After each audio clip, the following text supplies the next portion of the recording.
Greetings, Earthlings. Greetings, everybody. Greetings, Earthlings? Really? That's what I'm going to go with?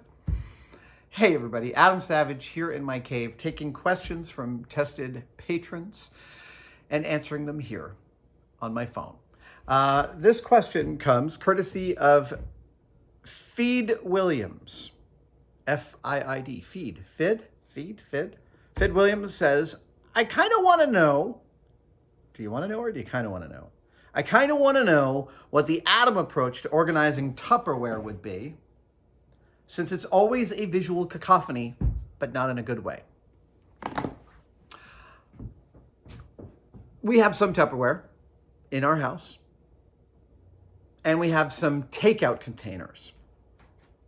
And I'm here to tell you that I think the latter is more useful in a kitchen where a lot of cooking gets done than the former. Tupperware is great, and like dedicated glass Tupperware stuff is awesome, and it's really good to have a few of these, a casserole-sized one, some ones for storing cake and big things like this. But about 6 or 7 years ago, I went on Amazon and realized you could buy takeout containers, like the I'll show you.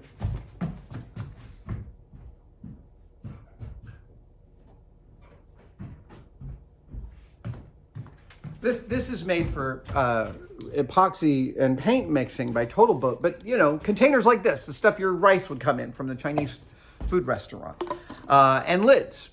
And we have multiple different sizes, and I even have some little small ones. So when we're done cooking and we might have just a few extra bits of jalapeno, I've got these little tiny kebs that it can go in.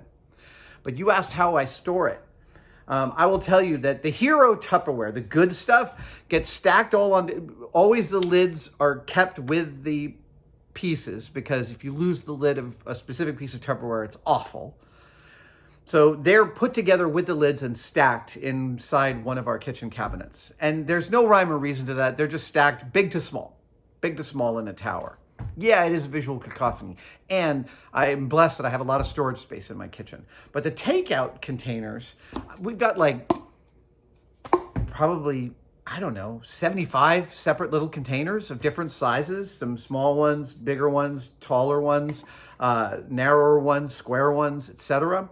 And those go in a specific drawer in a specific organizational strategy. And it is big cups first, followed by medium cups, stacked with smaller cups, and the lids are all separate.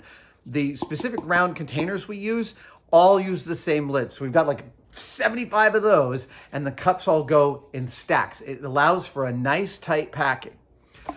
We also keep all those rectangular takeout containers that like your big entrees come from the delivery place. We keep those. There's a specific size we like, and I think there's 2 specific sizes that we like, and we throw out all the others because you can go crazy trying to store everything, and you will go crazy if you try and store everything. It's like the old quote, I don't know the key to success, but I know the key to failure is trying to please everyone. Yeah, there's too many different kinds of takeout containers for you to store all of them. You got to make a call, and you got to be rigorous about that call. So there's one more level to this. So Tupperware lives over in one of the cabinets. The takeout containers live in a drawer. And above that drawer live all the glass containers, the ball jars, the jelly jars and ball jars. Now, like any household, we go through jams and jellies and other small things that come in glass jars with metal lids. And for the longest time, we stored all of them. And it was a nightmare because we almost never used them. So we now have a policy. We get rid of all the jars with metal lids except for the ball jars because they all use the same lids. Okay, there are 2 sizes of ball jars. Yes, we have large lids and small lids, but effectively they are all the same system. So the lids all go in plastic bags and the jars all stack up in a drawer that happens to sit right above the takeout container drawer. So all of our stuff for putting away stuff into smaller compartments and save it for later so we can keep eating it and be virtuous human beings, which we fail at all the time, it all lives in one place. You knew that was going to be a detailed answer. I appreciate that about the question that you asked. Thank you so much for that question. Tested members, please keep submitting your questions, and I will continue to answer them in this forum. Thank you so much. I'll see you guys next time.